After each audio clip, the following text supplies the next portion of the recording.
Common Council meeting for July 9th, 2024. Clerk will call the roll, please. Tauschak. Here. Herman. Here. Matzdorf. Here. Gilson. Here. Hildebrand. Here. Penkwitz. Here.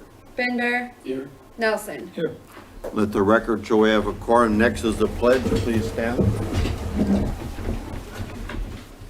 I pledge allegiance to the flag of the United States of America and to the republic for which it stands, one nation, under God, indivisible, with liberty and justice for all.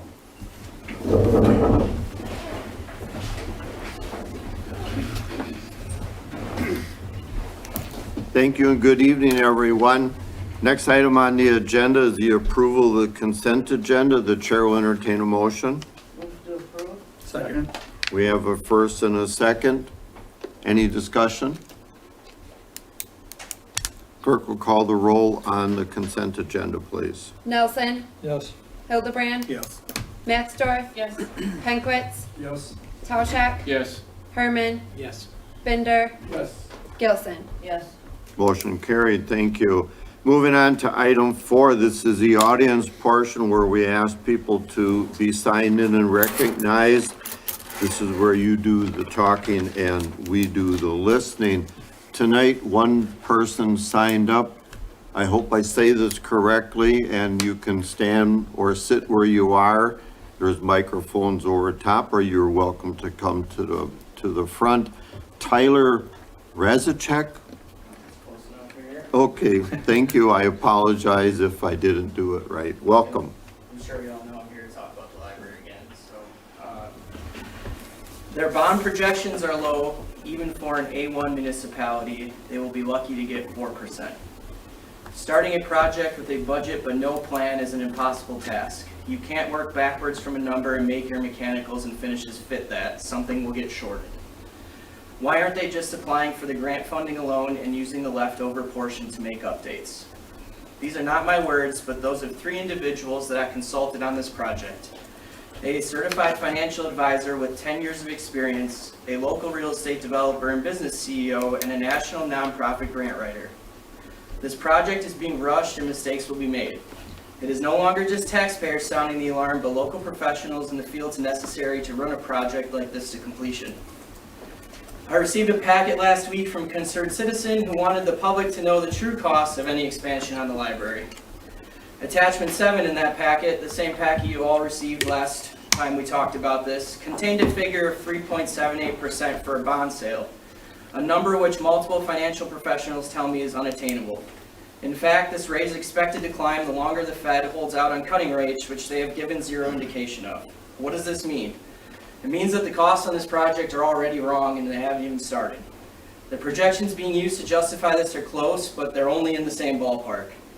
Beyond that, a $13 million library now will cost us over $20 million by the time that debt is serviced over the next 20 years. Combining that cost with the library budget means Plymouth citizens will be paying $1.5 million per year for the next 20 years on this library, and that's assuming there are no cost overruns or staff increases. Let's switch gears and talk about how the library budget and how we got in this mess. Why are we spending $2,964 per year on a telephone system at the library? Numerous off-the-shelf VoIP options exist that could cut this number by half. Why does the library spend $3,741 on a copy machine? At that cost, the city could purchase 3 off-the-shelf units every single year and still save money. If we don't have enough space in our current building, how did they manage to spend $89,570 this year on books, films, reference materials, and media? I'd be interested to know where that all got stored. Will a new, larger building actually save money? The projected budget saw a larger building costing $3 million more to operate than the current building over the next 20 years. Why are we again not allocating any maintenance or capital reserves? My last question refers to how we got in this mess in the first place. The board and director have learned nothing from their long-term mismanagement of our library and continue to not put away any money for maintenance so that we can be surprised in the future. Bottom line, this project needs to slow down and be voted on in its entirety by the people in a spring referendum. Anything else is gross misuse and mismanagement of public funds. Thank you. Thank you. We appreciate when people come forward and tell us what's on their mind. That's what the audience portion is for, and we certainly appreciate it when people do that. Moving on to item 5, no items were removed from the consent agenda. Moving on to item number 6, new business. I hereby announce public hearing to be held at Common Council for rezone on August 14th for parcels 592718210046 and parcel 592718210047, rezoning them from R4 to R5. That'll be published in the paper too, correct? Okay, and on our website. Moving on to item B, discussion and action on comp and class study. I'll ask our city administrator, Tim Blakely, for a brief summary, and then we'll entertain a motion. Tim? Sure. So this was just discussed previously at the Finance and Personnel Committee. So I'll give a little bit more of an abbreviated summary just for those in the audience here tonight. So one of the 4 strategic goals in our strategic plan was workforce recruitment and retention. And so one of those initiatives is to review compensation benefits, plans and strategies. So we did originally have a comp and class study planned to occur in 2025. Due to some rapid departures in the electric department, due to wage, we decided it was an important justification to try to move this study up more quickly to ensure correct classifications, job titles, and inform our compensation strategy for upcoming budget years. So the goal of a comp and class study is to attract and retain qualified workers, ensure our employers are paid competitively to the market, and enable the city to maintain competitive position with other municipalities and utilities in our geographic area. So overall, the challenge with the comp and class study is once the comp and class study is complete, there's obviously an expectation of follow through and implementation from staff, which I think is a justified expectation. But given city utility levy limits and budget constraints, likely that implementation will need to be phased over several years. So the city staff did go out for RFP and receive 4 proposals for comp and class studies. Staff does recommend, as discussed in the Finance and Personnel Committee, moving forward with McGrath Human Resource Group. Their RFP matched most with our, their proposal matched most with our RFP in terms of scope and experience. That review will include benefits, wage compression, wages, discussion with department heads, and working with the city to really customize a plan that works for us. West Bend, we contacted, they were a reference, was very supportive of McGrath and the work that they have done. And the county of Sheboygan is actually just starting a comp and class study with McGrath as well. So Finance Personnel Committee did recommend just immediately prior to this that the Common Council approve the contract as presented. So happy to answer any questions. Thank you, Administrator Tim Blakely. At this time, the chair will call upon the chair of the Finance and Personnel Committee, Mike Penquist, entertain a motion for the McGrath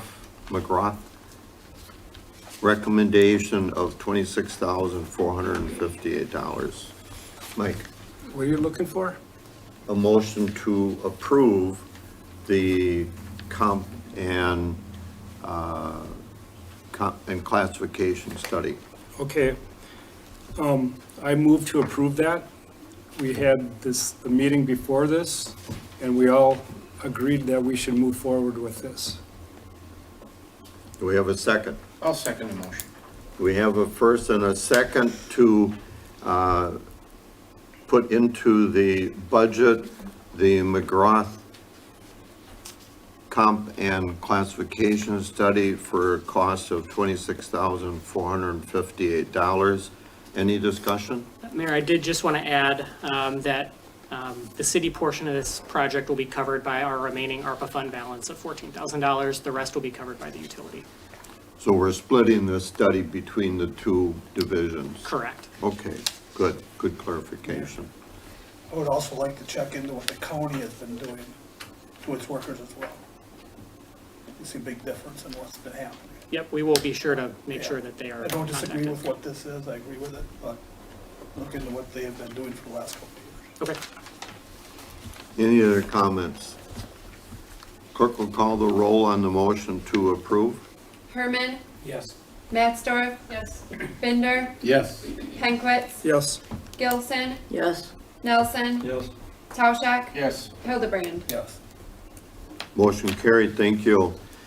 Moving on to item C, presentation and action filing convention electric rate case.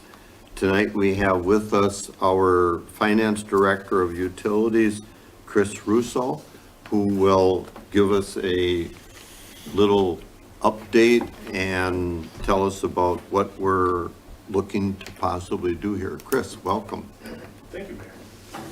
Yeah, so just a little bit refresher as well. Just back on the 25th of June, I just gave a quick presentation of the electric rate case and kind of a few items there. So just, I guess, a brief refresher on that. This is an electric conventional rate case that we're going to be filing. What this is we're going in to update our tariffs, our electric service rules, and then our electric rates as well. Mallory from WPPI has been a huge help on this. WPPI is our purchase power provider. They're the ones who provide us with the electricity there. So this is filed through the PSC.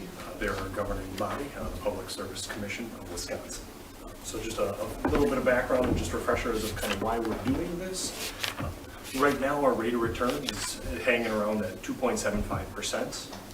The PSC recommended rate of return is at right now 6.5. So what this is this is kind of bringing us up to that recommended rate of return, and what that does really is to help us cover our costs and kind of continue to build for the future there. The last rate increase that was filed was back in May of 2015, so it's coming up on about 10 years since we've done this. So, and previously from 2003 up until 2015, we had filed about every 4 years. The main reason with this is, of course, in the last 10 years, but mainly in the last 4, we've seen our costs double and if not triple in a lot of items, along with lead times that used to be months, now are looking at years. So we're just looking to get some more inventory, and of course that inventory now is costing more with materials and everything there. This rate increase is going to be, and this conventional rate case is going to be a test year of 2024. So what that means is they're going to look at the test year of 2024 and back. So what that also means is they won't be looking at future years, so kind of the main one, the substation, Town of Mitchell, that's set to be 2025, that won't have any effect on this rate increase.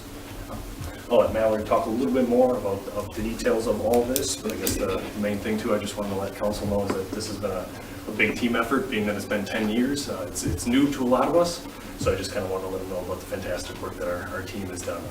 Ryan in the electric department, along with the utility staff, Tim, Leah, and everyone that we have here. It's certainly been a group effort, so I appreciate that very much. We've got a great crew. So, and ultimately, what we're going to be asking is our recommendation from staff would be is to move to approve for us filing for this rate case. So, I guess without further ado, I'll introduce Mallory and let her take it from here. Good evening, everyone. Good Thank you evening. for having me tonight. So Chris went over a lot of just an overview. I'll just kind of go into a little bit more details of the process and everything that we went through for the rate study. So to dig into some of the steps in the rate study, we developed the rate application with Plymouth. And this rate application includes 3 parts: the revenue requirement, the cost of service study, and the rate design. I'll go into those 3 parts a little bit in more detail in the next couple of slides. As mentioned, following the approval here, this application will then be submitted to the Public Service Commission of Wisconsin. After that, the utility will notify all Plymouth customers of the pending increase in rates. And this is done with a bill insert included with all bills. And it includes information of what their what an average residential customer would see for an increase. While at the PSC will review the application. As of recently, the PSC now has a 200-day policy. So that means from filing to the final order of right before the rates are approved, they have an expected completion date of 200 days. Just to give a couple background of some others that recently, Columbus, that was just approved earlier this year, that completed in 186 days. And then Waterloo was just recently completed, and that was about 169 days. So hopefully we'll be around that 200 days. After the PSC review is completed, a public hearing is held, and that's all virtual, and any member of the public can attend that hearing. Then, after the hearing, the utility will notify the PSC of the expected implementation of the new rates, and that's based on the utility's meter reading dates. And then finally, a final order will be issued, and the new rates will be effective on that requested effective date. So now just some of the parts of the electric rate application. So first, the revenue requirement. How much revenue does the utility need in total? The last time the utility's rate adjustment was September 2015. So through this revenue requirement, we want to recover increases in the operation and maintenance expenses and different projects that have occurred within that time. The second part is the cost of service study. So through this cost of service study, we evaluate whether revenues will recover the cost of the utilities cost by each specific rate class. The cost to serve each customer and each rate class can vary by customer usage and customer type. For example, a larger power customer is generally less cost to serve than a residential customer. And then finally, rate design. How do we collect revenues from customers based on different rate components? So we want to collect demand costs through a demand charge, and we want to collect energy cost or kilowatt hours through an energy charge with on and off peak splits. And then how do we collect fixed and variable costs? So we'd like the rates to collect more of the utilities fixed costs, their distribution costs, through these fixed charges, the customer charge and the distribution demand charge, than that variable kilowatt hour charge. This is then less financial risk to the utility. And then finally, we look at price signals. So how can we design rates an appropriate way to send the price signal to the customer? This will then give that customer the option to lower their bill, which in then turn lowers the bill overall for Plymouth Utilities. So those are the parts of the electric rate application. Chris mentioned that this was a test year 2024 rate study. So this table right here, this is showing basically the revenue requirement, what the utility overall is asking for. And this income statement is based on, what we're looking for the test year 2024. So based on the utility's operating and capital budgets that we used within the rate study, we are projecting that they'll earn an operating margin or rate of return of the 0.41%. So overall on the bottom, the utility is requesting a 7.98% increase, or that's about 1.9 million increase to earn a fair margin or rate of return of the 6.5 rate of return that they'll be requesting. And I forgot to mention, if you have questions throughout, feel free to stop me too. So next, some factors that we consider when we're looking at designing the rates. The cost of service results that have been mentioned. What should be collected from those each rate classes to collect costs to actually serve those specific customers. Again, we want to recover fixed costs through the fixed charges. So the distribution demand or the distribution costs that the utility sees, we want to collect that through the customer charges and distribution charges. That it's more fixed through that. We also look at the comparison with the investor-owned utilities, which in this case was Alliant. We look at the individual impacts to customers, the large power customers. And then finally, price incentives. How can rates be used to encourage customers to use electricity in a certain way, again, that it lowers the overall cost for the customer and the utility in the long term.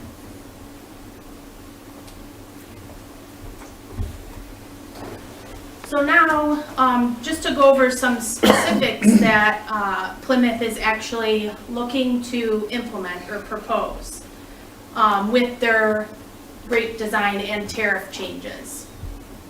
So they are looking to increase customer charges, and this is for all rate classes. We did this from residential all the way to the large power industrial classes.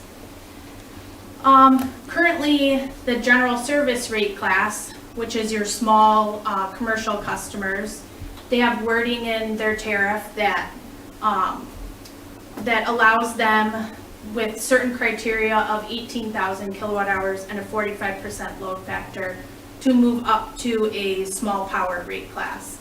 The utility is requesting to remove that wording as it requires more tracking for the utility. And now just a customer will have to meet the demand criteria and not this additional wording to move to the rate class. Then the small power rate class, this is your larger commercial customers. A few things happening or proposing to happen in that rate class. Currently, the demand threshold to be in that rate class is 75 kW.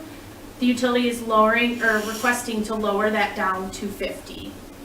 So some general service customers will move up to the CP1 rate class. They're also proposing standard time of day. Right now, the rate class just has a flat energy charge. So now they'll be proposing an on and off peak, which is similar in line with your larger industrial power rate classes. So you currently have an optional time of day rate that customers can move in. Now there'll just be one rate class and it will all be time of day. And then finally, for all the demand rate classes, CP1, 2, and 3, there's wording in the tariff that just states that if they do not meet the demand criteria for the rate tariff, they have additional year to stay on the rate. So basically they can, even though they're not meeting the demand, they can stay on this rate for 2 years. We'll be removing that additional year, and once they don't meet it for the 1 year, then they'll move to the appropriate rate class. That again is just less tracking for the utility also.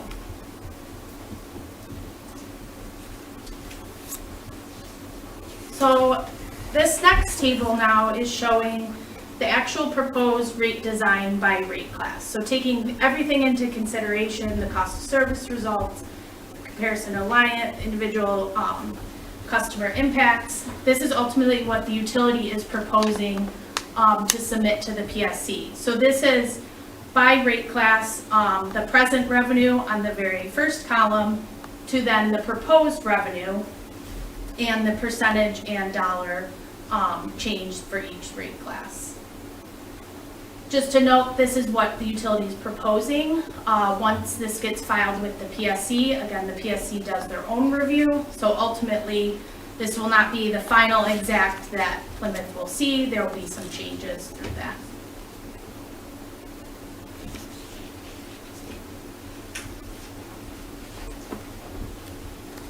So now this is just some monthly bill comparisons based on that rate design. And as mentioned, the customer bill insert that will go with all customer bills. The first sentence is kind of what will be on that insert and what customers will see. So an average residential customer that uses around 709 kilowatt hours would see about an $8 increase in their monthly bill, or 9.2%. And then a commercial customer with 1,300 kilowatt hours would see about a $21 increase in their monthly bill, or 13.2%.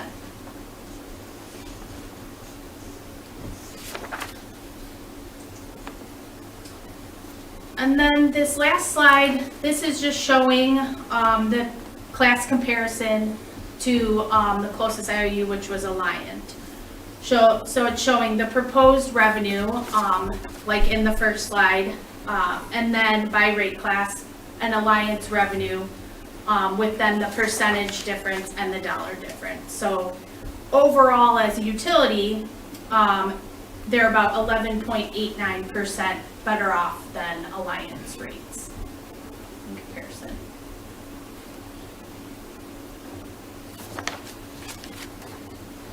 That's all I have, but I'd be happy to answer any questions. Thank you very much. Our last increase was in 2015, Yep. and being here since then, every year I remember we get a audit report, and their recommendations have always been to encourage us to go for a rate increase. And we have been reluctant to do that, trying to work with our customers and our cost controls and everything else. Eventually, I suppose everything catches up with us, and sooner or later we have to take a bite of that apple to get back where we should be. What is our maximum rate of return that's allowed for the utility? Yeah, so the 6.5 that we're proposing, that's just based on current, what we're currently seeing at the PSC. So basically the PSC has a minimum rate of return, and that's 4.9%. So that's the lowest rate of return that they would allow. So we're at 2 something, so we're below their minimum already. Yep. And so typically what we're seeing, just, any utility that comes in that has debt that they currently need to pay off along with the increase that's needed, it's about 6.2% rate of return. That's kind of the average that we're seeing right now. So 6.5 gives it a little bit of a buffer, with the thought of they might take that down to the 6.2 once they do their review. They'll also, look at the expenses and the plant, so there's things that can be taken down there too. So. John? 2 questions. The first one should be quick. First question is, how long would this 7.92% increase be projected to last so that we get back down to where we want to be? Yeah, so every year the utility will, review their financials and calculate their rate of return. So obviously we're halfway through 2024, but if we weren't halfway through and we looked through 2024, overall, if they were looking at their financials, it'd show their rate of return would be, they earn that 6.5% plus the, the increase of the 7.98. Projected later on or in the future, it all be dependent on what's included in the utilities plant and the capital budget for the year. But this is looking at like that typical test year, and the rates would be stayed like that until they'd go in for a next rate study. Okay. Yeah, being that we had filed them probably every 4 years, I mean, that's where our old projection kind of what was going, but certainly this one was 10 years. So that one's, I guess, a little tougher to project. We had certainly, the big portion is where costs go from here, if they continue to rise or if they hopefully plateau. Well, I guess my second question was, a big bump like that, would it possibly prevent some businesses from wanting to come here because the rate would be at a higher level? And thinking of that, would it be possible, rather than having just the big jump, having a graduated jump over 4 years to reach that 7 point, so that it's a little easier on everybody, to accept that change? Does that make sense? And that's where I believe, and Mallory, you can correct me, whereas once the PSC kind of sets the rate, that's the jump that we set up to, or I think what he's asking is that a one-time hit, or do we have that option to set it over multiple years?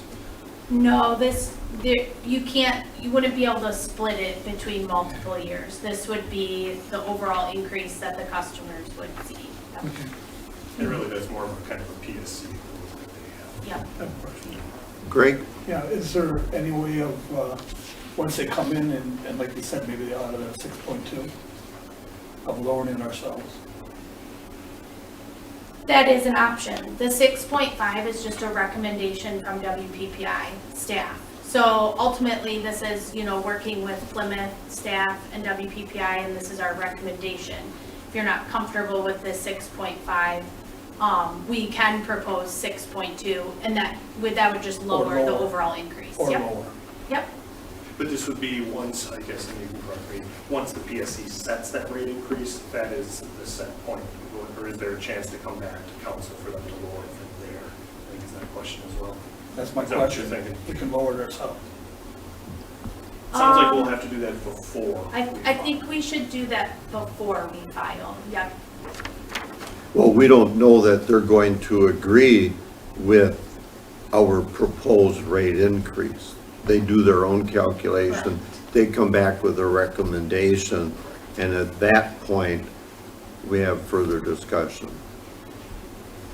Yeah, I think so I think it would be fine to lower the rate of return. You couldn't go back and ask for a higher rate of return, so I guess I'll take that back. So after the PSC does their review, and let's say the PSC proposes 6.2, maybe that ends up working out, or maybe they go with the 6.5. There it could be an option where we could request a lower rate of return. And what is it at right now? It varies between, so there's different staff. One person does the audit, and then another staff member at the PSC just reviews the financial of the utility and the rate of return. So they look at the debt payments, what needs to be made for the utility, and they kind of look at that and determine what is an appropriate rate of return. So the 6.5 is based on what we're currently seeing for other WPPI utilities that we're filing and being approved. Well, I was asking Chris, what is it at now? Oh, What is ours at, or what is the PSC? What is ours at right now? Ours is at 2.5%. So we're substantially below the Correct. 4 point. Yeah, the last 3 years, 2021, you're looking at 2.75%, just a touch over 3 last year, and then now 2.5. So instead of making a big jump, we could do it on our Three. own at a 5%. Could be an option. Well, but we can't do it on our own, we still have to have Well, PSC she had approval. said- Well, she had said we would make a proposal before it goes to them. Mayor, can I just jump in? I think staff's recommendation, Mallory's recommendation is to go in for a 6.5% rate of return. I think that's based on their sort of expert Right, recommendation. right. So I just want to make that clear that that's staff's recommendation. Any other questions? Thank you very much, appreciate it. It certainly needs to go up, and we need to cover our operating costs and plans for the future. Mayor, can I just make a comment? As a customer, I need to realize that we are a non-profit utility. And the kind of study that is done in terms of what costs we have to provide the services to our customer, I think are reliable kind of figures. Well, we have to make money to pay the bills. Right. Whether that's profit or not. When our costs have tripled, we certainly didn't pay our bills lately, like we would have wanted to. Any other comments? Thank you very much. At this point, are we looking for a recommendation? So this is going to be a motion to approve Plymouth Utilities filing an electric conventional rate case with the PFC as described. The chair hereby entertains a motion to approve the rate increase as indicated. So moved. I'll second. We have a first and a second. Any discussion, additional questions of either of our staff people here? And thank you for coming down from WPPI. We rely on their knowledge and expertise an awful lot, and it's nice that we have them as our fallback support, because it's critical for us to do that. Mr. Mayor, something that drives me crazy. What does WPPI stand for? Wisconsin Public Power. Well, they used to be that. Now Wis- the Wi- official Wisconsin, name- it's energy. Yeah, now it is just WPPI Energy, that's the official name. But I don't know how long ago they changed it, but it used to be Wisconsin Public Power Incorporated. But now, That's It's about just- 6 or 7 years. yeah. Yeah. We're part of a I know that. 51-member consortium, yeah. That puts us in competition with the big boys in the marketplace. Okay, we have a first and a second. Any discussion? John? I'll just make a comment. I think it's pretty incredible that rates haven't increased since 2015. You know, that says a lot. Right? Good management, I think, of utilities. Any other comment? Clerk will call the roll, please. Hildebrand, No. Nelson, Yes. Pankwitz, Yes. Mattsdorf, Yes. Tauschak, Yes. Gilson, No. Bender, Yes. Herman. No. What is our tally? That's 3 noes and 5 yeses. 5 yeses. Motion carried. Thank you very much. Appreciate the work you put into it. We do need to look at possibly more frequent rate increase applications. I think the number is somewhat imposing, but we also have worked with our customers for a long time and held the line. Sometimes things are necessary, so thank you. Moving on to item D, the mayor hereby appoints and asks for confirmation of Bill Barbier to the Board of Appeals. I'll make a motion to accept Bill Barrier to the Board of Appeals for a 3-year term. I'll second. We have a first and a second. Any discussion?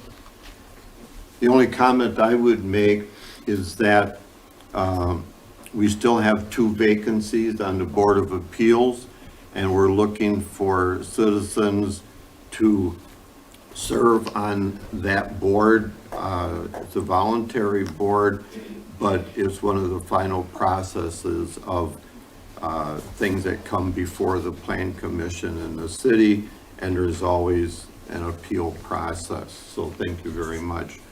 Any other comment on the motion for Bill Barbier being appointed to the Board of Appeals? If not, clerk will call the roll, please. Gilson, Yes. Nelson, Yes. Tauschak, Yes. Hildebrand, Yes. Herman, Yes. Mattsdorf, Yes. Bender, Yes. Pankwitz. Yes. Motion carried, thank you. At this point, we'll be going into closed session and ask to clear the room. When we come out, Gary, we will have 2 votes on the closed session. We should be quick on it. The chair hereby entertain a motion to close session pursuant to Wisconsin Statute 19.85, paren 1, paren B, considering dismissal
open session, and the chair will entertain a motion on the first closed session item regarding the alcohol license denial. Alderman Tauschek. I would make the motion to deny the operator bartender's license of Ronald Huffman. I'll make a second. We have a first and a second. Any discussion? Clerk will call the roll on the operator license denial for Hoffman. Penkwitz, Yes. Binder, Yes. Mattsdorf, Yes. Herman, Yes. Hildebrand, Yes. Tauschak, Yes. Nelson, Yes. Gilson. Yes. Motion carried. Thank you. Moving on to the second item in closed session, claim regarding, from Leslie Paulson on damage to her vehicle. The chair will entertain a motion. I'll move denial of the claim given by Leslie Olson. Second motion. We have a first and a second. Any discussion? Clerk will call the roll on the motion to deny the claim for, from Leslie Paulson. Mattsdorf, Yes. Tauschak, Yes. Penkwitz, Yes. Herman, Yes. Nelson, Yes. Binder, Yes. Gilson, Yes. Hildebrand. Yes. Motion carried. Thank you. Thank you all for a long item. We appreciate it. Chair will entertain a motion to adjourn. So moved. Second. We have a